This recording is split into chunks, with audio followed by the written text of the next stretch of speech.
As taxas de juros nos Estados Unidos continuam instáveis. E na coletiva, o presidente do Federal Reserve, Jerome Powell, disse que é necessário dados mais consistentes de queda da inflação para iniciar o ciclo de corte de juros. Onde investir nesse cenário? Confira agora no Radar da Semana.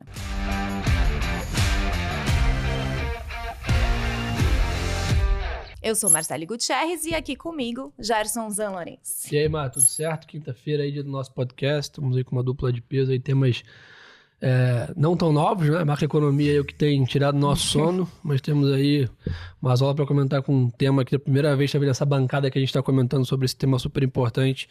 Eu acho que vai agregar bastante aí a conversa. Sim, a gente trouxe aqui conosco o Renato Mazzola, que é sócio e responsável pela área de capital privado aqui do BTG Pactual. E ele vai detalhar ali bem onde investir, né, Mazzola? A gente vai falar de private equity, infraestrutura.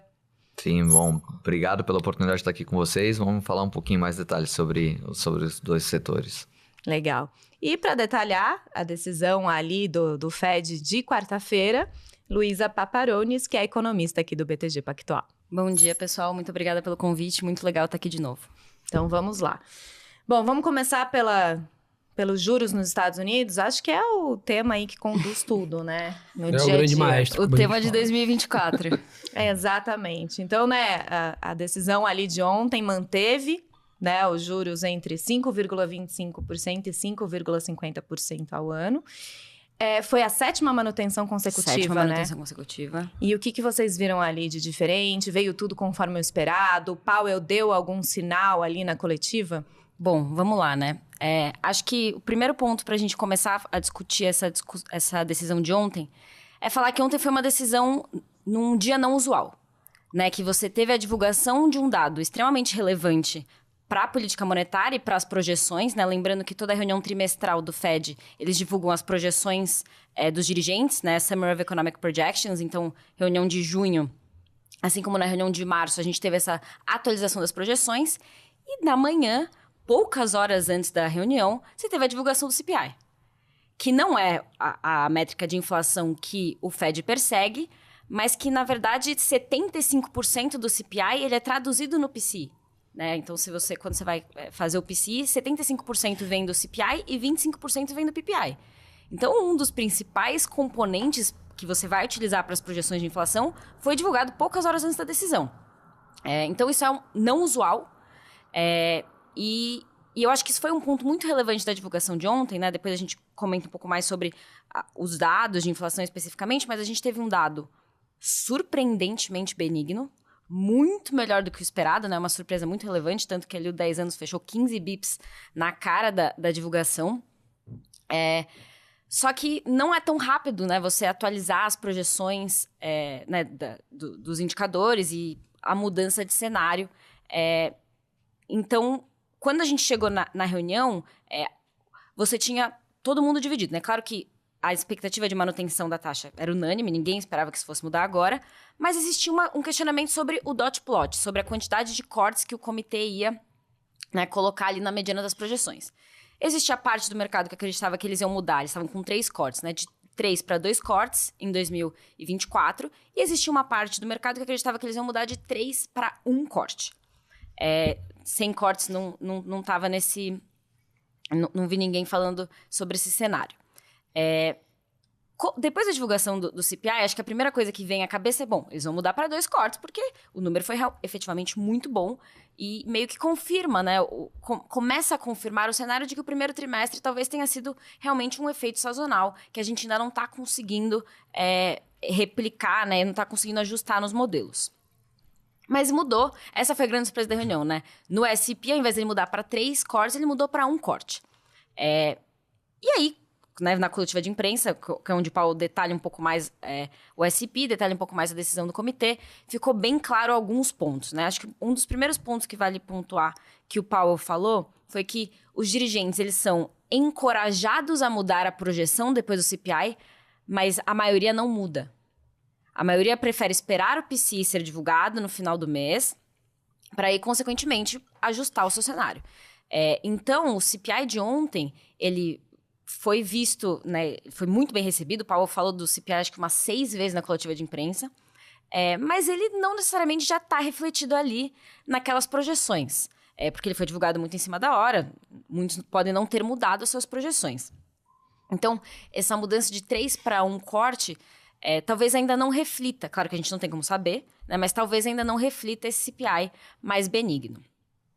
E claro, além disso, né, eu acho que, na verdade, essa movimentação de 3 para 1 corte, mesmo depois desse CPI muito bom, foi uma jogada inteligente de política monetária, porque eu acho que a gente veio de uma sequência de comunicações difíceis do Powell, né, desde dezembro do ano passado, que ele abriu a porta, o mercado inteiro foi para 7 cortes de juros e os dados de inflação não corroboraram com esse cenário. Ele não quer cometer o mesmo erro. Né? Exatamente, eles não querem cometer o mesmo erro de comunicação. Então, quando eles mudam de 3 para 1 corte, eles deixam com uma flexibilidade muito grande.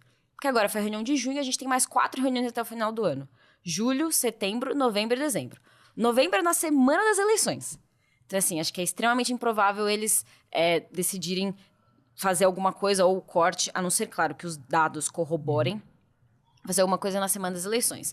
Quando eles tiram 2 cortes, porque, né, 4 reuniões, você deixa 2 cortes, significa que metade dessas reuniões você vai ter que cortar. Não vai ter que cortar, porque não é né, batido o martelo de que é isso que eles vão fazer, mas com um corte eles abrem deixam muito mais flexível para eles fazerem o que os dados apontarem. Aumenta a dependência de dados deles. Então, acho que no final do dia foi uma movimentação inteligente para também não ler demais sobre um dado só, que a gente já foi muito surpreendido pelos dados aí, né, nos últimos meses. Mas, assim, o mercado ignorou um pouco, né? essa tentativa de um tom mais hawkish do Fed nas projeções, o mercado acabou ignorando um pouco. Você teve ali os 15 bips depois do CPI, no 10 anos, e aí depois ele devolveu um pouquinho, 3 bips, né, do FOMC, esse tom um pouquinho mais hawkish. Mas é isso, assim, o Powell deixou né, o cenário à frente completamente aberto, então sem determinar o que vai fazer eles cortarem, o que vai fazer com que eles mantenham as taxas nesse patamar, deixando tudo completamente dependência de dados. Mas acho que tem um ponto importante que o comitê tem reforçado muito, que a gente tem que sempre manter em mente, que dados mais... O mercado reagiu muito no payroll, né? Mas o comitê tem sido muito claro que dados mais fortes de mercado de trabalho não necessariamente implicam que eles vão manter a taxa elevada por um período prolongado. Já sinalizaram que se esse mercado de trabalho forte não refletir em uma inflação mais elevada, o mercado de trabalho forte é uma boa notícia. Né, uma notícia de que a economia está resiliente, é o que eles querem ver. Então, acho que o mercado reagiu muito forte ao payroll que a gente teve naquela sexta-feira. Claro que depois de boas notícias, uma sequência de boas notícias, um payroll mais forte desse jeito assusta. Mas acho que o CPI foi um alívio e essa reunião de ontem deixou o cenário todo em aberto para frente. Para as próximas reuniões, então, flexibilidade é a palavra e dependência de dados. Todo dado importa. Eu achei curioso mesmo nessa linha do Fed estar com essa posição mais conservadora, vamos dizer assim, o mercado realmente está em outra linha, né? Você vê máximas históricas lá do S&P, a própria curva ali, os swaps de corte, a turma já com consenso para 2 cortes. O mercado naturalmente é mais otimista do que o banqueiro central tem a missão de ser mais apaziguador dos ânimos, vamos dizer assim, mas realmente a gente vê muito essa parte de fluxo no Brasil e tal, do Ibov aqui, tá realmente difícil competir com as perspectivas para a Bolsa Americana e sonhar em algum fluxo aqui para o nosso mercado de listado, vamos dizer assim. Eu acho que uma coisa que é muito importante sobre esse ciclo de cortes é que, olhando hoje para a economia americana, considerando o mercado de trabalho, atividade econômica, cortes a partir de setembro, que é o nosso cenário, mas cortes por hora são opcionais. Não são necessários. A economia não está precisando de estímulo. Se você olha hoje, a economia está muito forte, o consumo das famílias está resiliente, taxa de desemprego está próximo das mínimas históricas, com alguma volatilidade normal, mercado de trabalho com forte criação de vagas. Então, olhando hoje, assim, o corte é mais uma opcionalidade do que efetivamente necessário. Olhando para a economia hoje, né? Claro que a gente espera que você precisa de alguma desaceleração da atividade à frente, e o mercado de trabalho tá mostrando, apesar desses dados fortes, tá mostrando alguns sinais, sim, de perda de dinamismo, taxa de vacância voltou para o patamar pré-pandemia, então tem alguns sinais que eu acho que já estão começando a preocupar o Fed, mas é isso, assim, olhando hoje, você tá com uma economia muito forte, a economia americana tá impressionante, assim, como se nem sentisse os juros direito. Então, hoje é realmente uma opcionalidade, claro que até setembro tem muita água para rolar. E Mazola, como que vocês veem ali na área de capital privado esse cenário de juros altos por mais tempo? Pra gente, eu costumo dizer sempre que a gente no Brasil já foi criado em juros altos, né? O juros alto é o normal. A gente tá vacinado. Lá fora é uma novidade, mas pra gente aqui, infelizmente, é o nosso normal quase, né? Tem alguns hiatos que a gente surfa juros baixos, mas historicamente a gente tem mais momentos de juros altos até do que de juros baixos. Então, eu sempre costumo dizer que quando a gente olha para o Brasil, para investir no setor de economia real, que seja private equity, mesmo infraestrutura e outros subsegmentos, a gente tem que sempre olhar com uma perspectiva de médio e longo prazo. E a perspectiva de médio e longo prazo no Brasil, infelizmente, nunca é uma perspectiva das mais atrativas do ponto de vista de juros. É sempre um olho de, tá baixo agora, mas vai subir outra vez. Ou tá alto e vai continuar num ritmo de redução de juros um pouco mais lento do que se imaginava. Então, a primeira coisa que a gente fala é alavancar menos as companhias. A gente tem que trabalhar sempre com companhias menos alavancadas para não ficar sujeito a, eventualmente, mudança de taxa de juros e impactar a alavancagem da companhia. O juros, ele acaba sendo muito negativo para muitas empresas, né, no sentido dela impactar não só o custo da dívida, mas também a sua linha de receita, né? Tem muitas companhias que, se ela não tem uma receita contratada, por exemplo, o varejo, diferente de uma linha de transmissão, se você tem um juros mais alto, você tem uma tendência a ter uma redução do consumo, consequentemente uma redução da receita daquela empresa. E esse movimento ele acaba acontecendo de duas formas. Você tem a redução da receita e o aumento do custo de dívida. Então, a companhia acaba sofrendo bastante. Então, historicamente, o que a gente costuma dizer é que quando a gente vê momentos de juros mais altos, são bons momentos para a gente olhar ativos mais relacionados à infraestrutura, porque são ativos que em algum momento a gente vai ver fechamento de taxa, e aí com essa compressão de juros a gente vê uma melhor taxa de desconto e, consequentemente, um ganho na marcação dos ativos. E momentos de juros mais baixos são os momentos onde a gente olha mais para private equity, porque aí permite você apostar mais numa melhora de crescimento econômico para poder fazer o crescimento de receita das companhias. Então, eu digo que a gente tem que trabalhar nos dois cenários sempre. Tem momentos que é mais focado em infraestrutura, tem momentos que é mais focado em private equity, mas de linha geral, como a gente sempre viveu no Brasil, cenários de juros mais altos, a gente tem que trabalhar com companhias menos alavancadas e buscando ativos mais defensivos.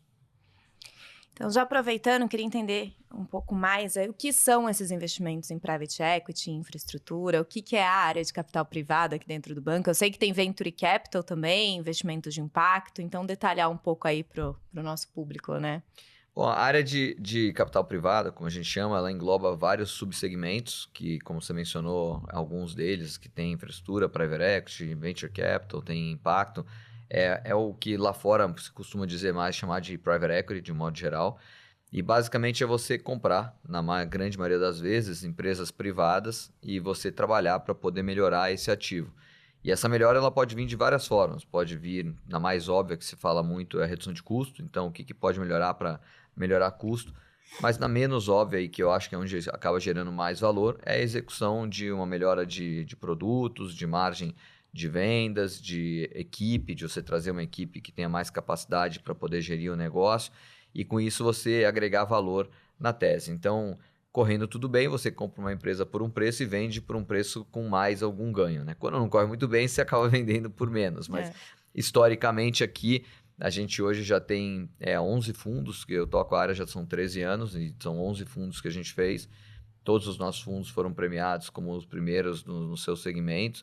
E já a gente olhou já coisas bem diferentes. Então, a gente já fez fundo na Europa, a gente já fez fundo na América Latina, a gente já fez fundo no Brasil, de infraestrutura, de private equity, de impacto, de venture capital, e a gente hoje tem uma carteira bastante grande, né? Então, a gente tem ali quase que 40 companhias com quase 50 bilhões de reais, onde a gente administra esses diferentes subsegmentos. Então, é uma classe já muito desenvolvida fora do Brasil, é uma classe onde as pessoas já investem há muitos anos no Brasil.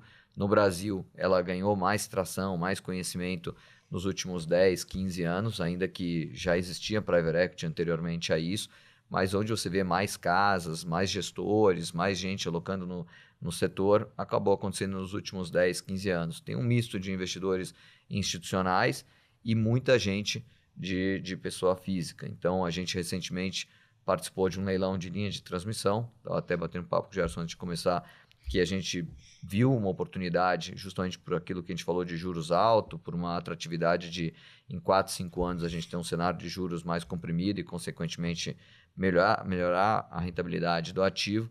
E a gente fez uma captação de quase 2 bilhões de reais num período muito, muito curto. Então, isso mostra que o setor, que o produto, de modo geral, já está muito mais amadurecido, já tem um conhecimento, já tem um entendimento que, diferente de 15 anos atrás, que quando você ia falar da classe, você precisava entrar em detalhes para poder explicar o que é o produto.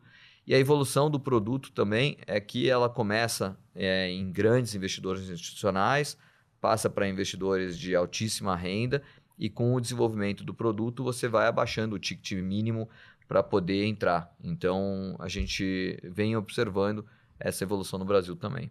Mas, olha, nessa linha que você comentou, acho que todos os nossos aqui ouvintes, né, o pessoal está mais acostumado talvez com o mercado de bolsa ali, com liquidez, etc. Esse ciclo que você comentou, entrar numa empresa, melhorar, fazer uma aquisição, uma fusão, etc. Quanto tempo, em média, vocês imaginam que é esse ciclo dessa operação, vamos dizer assim?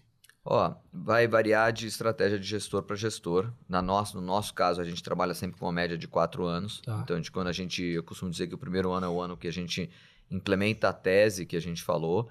O segundo ano, a gente cresce a companhia e aí começa a absorver aqueles ganhos que a gente imaginou que iam acontecer no primeiro ano. O terceiro ano, a gente prepara a companhia para venda e o quarto ano é o ano que a gente trabalha para venda. Então, se olhar o livro-texto, o cenário ideal seriam sempre esse. Na média, hoje, a gente está com 3 anos e 8 meses, então a gente tem trabalhado com um período de 4 anos realmente entre a entrada e saída dos ativos.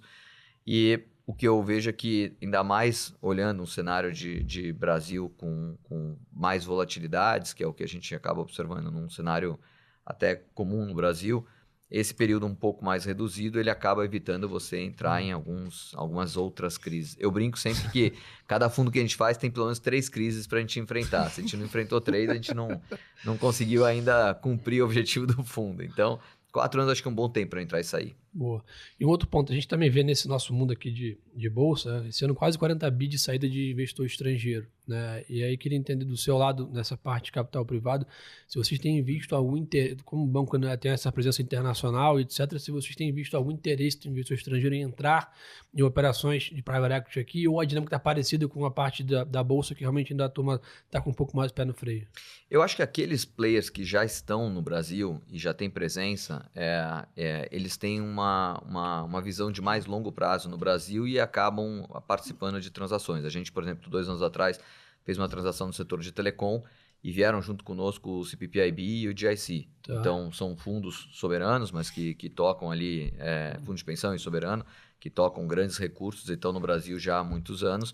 E no caso deles, eles não se acanharam com um momento de Brasil, pelo contrário, continuaram alocando capital. Agora, novos investidores, de fato, não tenho visto. Essa captação toda mesmo que eu mencionei é basicamente com investidores brasileiros. O fundo anterior que a gente captou de infraestrutura também foi basicamente com investidores brasileiros. Então, o movimento de estrangeiros para o setor de private equity, eu acho que você tem que ter um cenário de perspectiva de médio, longo prazo, talvez até, de bastante crescimento, estabilidade, para eles se sentirem mais confortáveis em vir investindo para isso. Entendi. E eu queria entender, você falou, né, no começo, tem o investidor institucional, mas também tem a pessoa física. E eu sei que tem um novo fundo de vocês de Private Equity, que é o PIPE, e também de infraestrutura tem alguns fundos listados, como o BDIV11. Uhum. Essas são as oportunidades, vamos dizer, para o investidor iniciante entrar, a primeira vez ali que ele vai ter o contato ali com a área, como que é?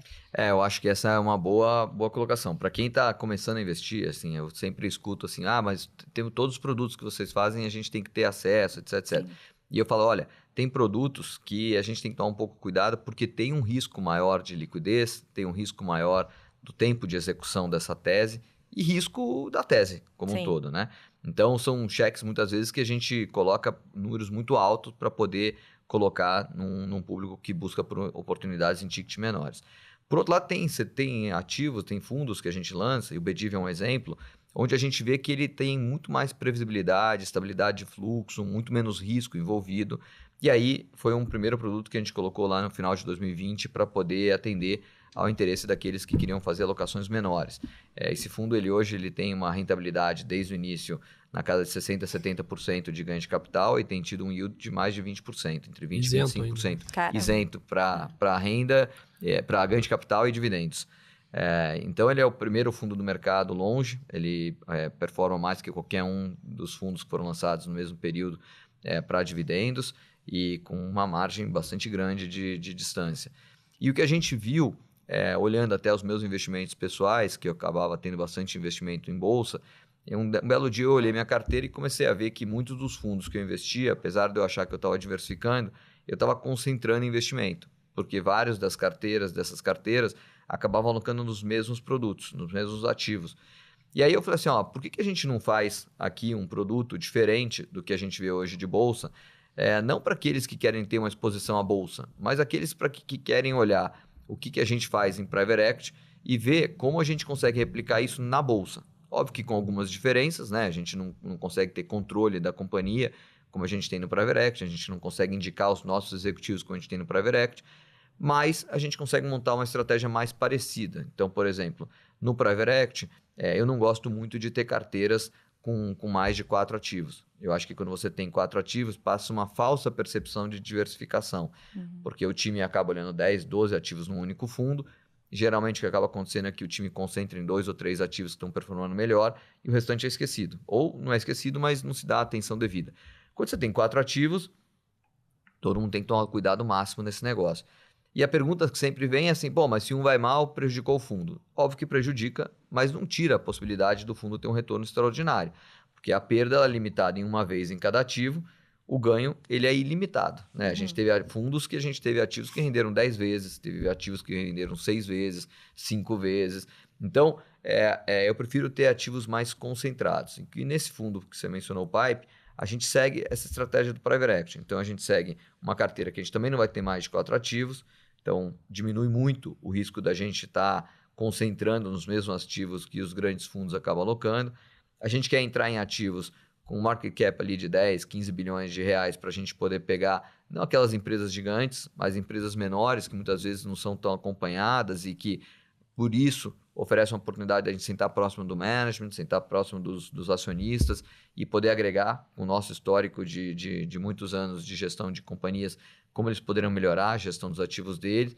Olhar ativos que também apresentem uma estabilidade de fluxo, uma previsibilidade de fluxo e, com isso, criar um produto praticamente, vamos chamar assim, o que a gente pensa e acredita para nossos investimentos em Private Equity, mas num fundo listado. Legal. Tem alguma pergunta? Você ia falar? Acho que eu te interrompi. Não. Vamos seguir aí.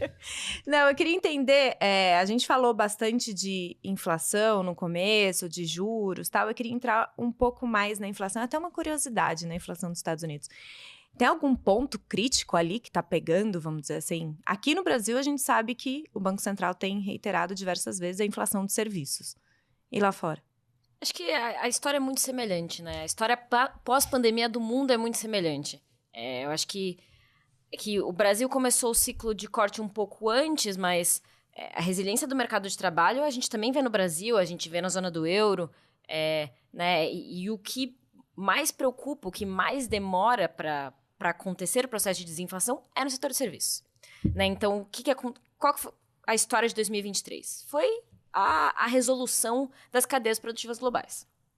A gente teve o choque da pandemia, que basicamente parou o mundo, e as cadeias produtivas globais pararam.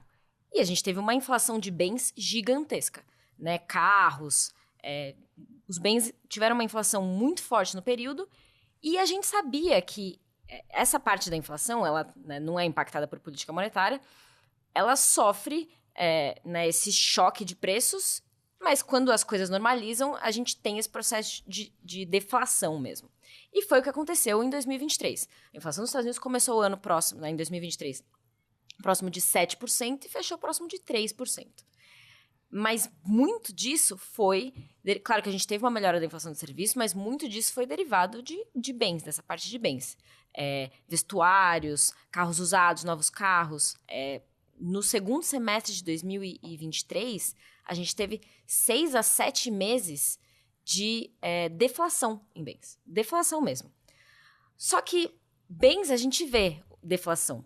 O restante dos preços da economia, principalmente no setor de serviços, você vê muito mais um processo de desinflação, que são altas menores dos preços, do que efetivamente uma deflação. Então, isso é muito mais demorado, né, para você ter efetivamente uma redução do nível do preço. E a percepção das pessoas é que a inflação segue alta, porque, né, os preços das coisas não diminuem no setor de serviços, como você vê uma redução do preço dos carros, dos vestuários.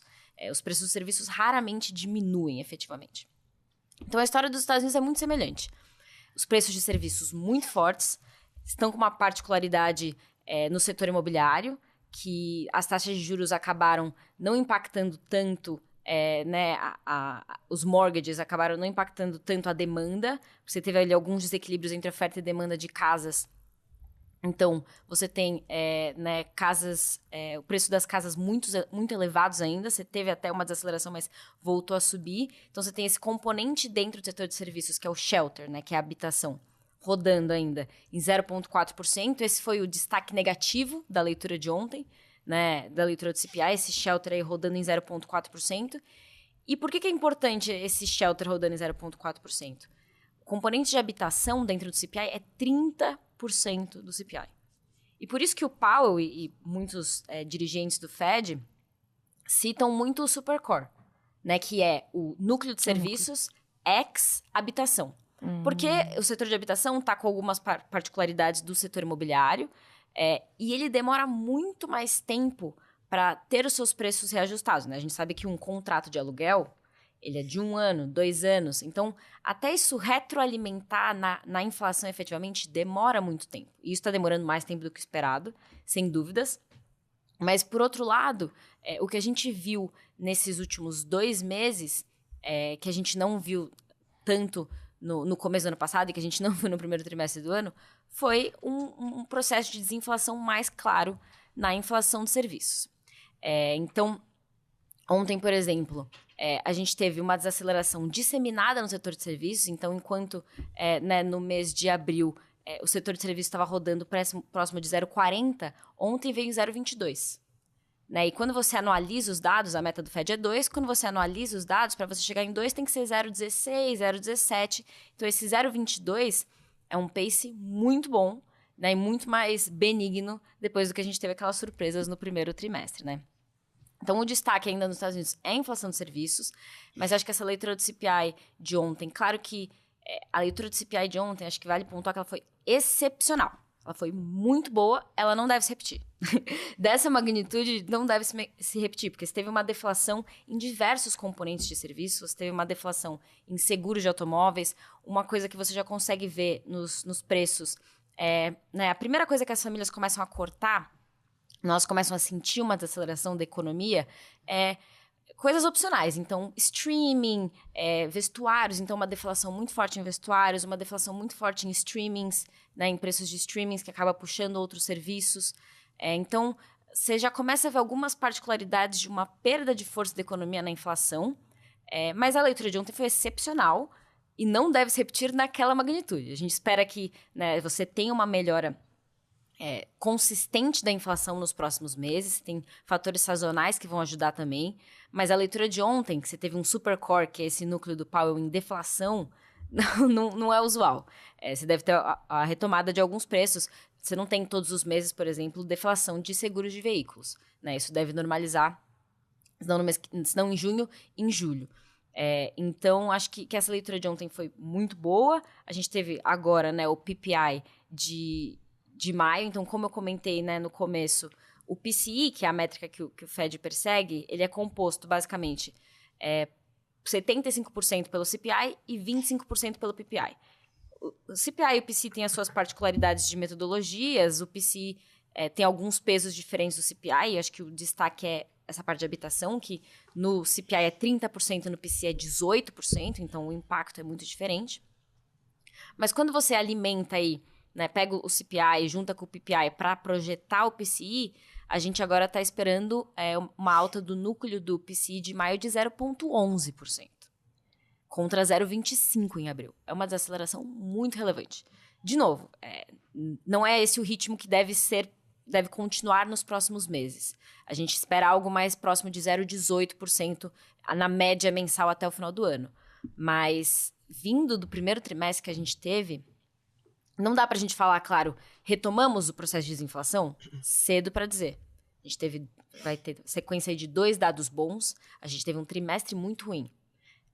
Mas dá algum alívio e alguma esperança de que efetivamente foram choques sazonais e a gente está aí retomando esse processo de desinflação, que no setor de serviços é mais gradual, demora mais tempo né, para se retroalimentar. E acho que também em janeiro, que foi o grande choque, a gente não pode esquecer que é um mês do ano em que você tem muito reajuste de preço. Sim. E a inflação, ela se alimenta. Então, se ano passado você teve uma inflação de 3%, no começo do ano, muitos serviços e muitos salários já vão ser reajustados por essa inflação anual, e você vai, né, levando essa inflação à frente até ela efetivamente normalizar. Então, acho que o dado de ontem foi um alívio depois dos choques que a gente teve no começo do ano e deixam a porta para setembro muito aberta. Julho, acho extremamente improvável, como eu comentei, né, a economia está muito forte, a não ser que a gente veja um enfraquecimento mais claro da atividade, do mercado de trabalho, a economia está muito forte para eles já cortarem na próxima reunião, a próxima reunião já está próximo, mas em setembro acho que a porta está bastante aberta. E em algum momento as taxas de juros real elas começam a aumentar a longo prazo, né? Você tem um processo de desinflação, se a taxa de juros está parada, a taxa de juros real começa a aumentar. Isso começa a pegar mais economia. Então, essa taxa de juros vai ter que ser afrouxada. Isso foi uma coisa que o Powell falou ontem. Né? Isso a gente vai ter que, em algum momento, começar a normalizar para não apertar demais a economia. Por isso que o nosso ciclo, né, nossa expectativa de ciclo de corte, ele é super gradual. Então, ele começa em setembro e dá 25 bips. Aí, depois, na reunião de dezembro, ele dá 25 bips. E aí, eles cortam toda vez que tem essa atualização de projeções, que são nas reuniões trimestrais. Então, cortem março, junho, setembro, dezembro e assim por diante. 2025 inteiro e com esses 2 cortes também em 2024. Então, é um ciclo gradual de cortes, é mais para reduzir a restrição da política monetária do que efetivamente para estimular a economia. Boa. Mas, olha, deixa eu te perguntar, a gente tem visto nos últimos talvez meses, até anos, né, o brasileiro começou a investir um pouco mais lá fora, até o BTG lançou nossa plataforma de investimento internacional, né, com tecnologia, na palma da mão, etc. A gente falou um pouco do fundo de infra. Está no plano de vocês, talvez, olhar um pouco mais para o mercado internacional e dar acesso, vamos dizer assim, a gente viu uma mudança na institucional, alta renda, agora as pessoas físicas já entrando também nessa linha. Vocês têm olhado, né, alguma oportunidade lá fora? Assim, a gente fala muito de infra aqui no Brasil, infra também é um setor rentável lá fora, é uma coisa mais específica do Brasil, e tem nos planos alguma coisa para o brasileiro poder diversificar via private equity também a parte de investimentos, tanto uma conta aqui no Brasil, por exemplo, ou uma conta com a gente lá fora? A gente já fez bastante coisa lá fora, a gente faz bastante coisa lá fora, então a gente, você pegar a Preqin, que é a principal avaliadora de fundos, ela colocou que nos últimos 10 anos o nosso fundo foi o 4º melhor fundo na Europa, no histórico de 10 anos. Então, a gente fez já um fundo no passado, quando a gente aproveitou algumas oportunidades em 2012, 2013. Depois a gente fez investimentos esporádicos, não necessariamente criando um veículo específico. O mais recente que a gente fez, e aí sim a gente teve um grupo de investidores que alocaram conosco para poder investir num ativo fora do Brasil, é a BioNTech. Então, era uma companhia que faz aquelas etiquetas de radiofrequência, chamada RFID, e ela hoje é uma companhia que começou no interior do Paraná. Uns 4 anos atrás, a gente começou a aportar recursos para poder fazer uma transformação do que era muito focado em etiqueta para poder migrar para RFID. Resumir muito a história, hoje ela é a 2ª maior empresa do mundo no setor, tem como clientes a Louis Vuitton, a Gucci, Ferragamo, Armani, a Tesla, a BMW, Volvo. Então ela ficou muito forte. Mais recentemente a gente assinou um contrato grande com a UPS nos Estados Unidos e a gente fez rodada de captação para investidores, pessoa física nessa empresa há uns 2 anos atrás para poder crescer a companhia junto conosco. A gente, fundo especificamente, eu acho hoje difícil de fazer, porque o mercado nos Estados Unidos e na Europa está bastante competitivo para essa classe de ativos, então você conseguir encontrar oportunidades com grau de retorno que a gente entende adequado não é fácil, mas ativos específicos é onde a gente busca co-investidores para alocar conosco. Isso a gente sempre está buscando e com certeza a gente vai ter em breve oportunidades. Show. Legal. Acho que é tudo isso. Boa, tudo isso. Para encerrar, eu sempre faço assim 2 perguntas. Na área de macro entender o que a gente tem que esperar nos próximos dias. E no teu lado, Mazola, eu queria entender assim um resumo. Qual que é a dica que você dá assim para o nosso público, para o nosso investidor nesse momento?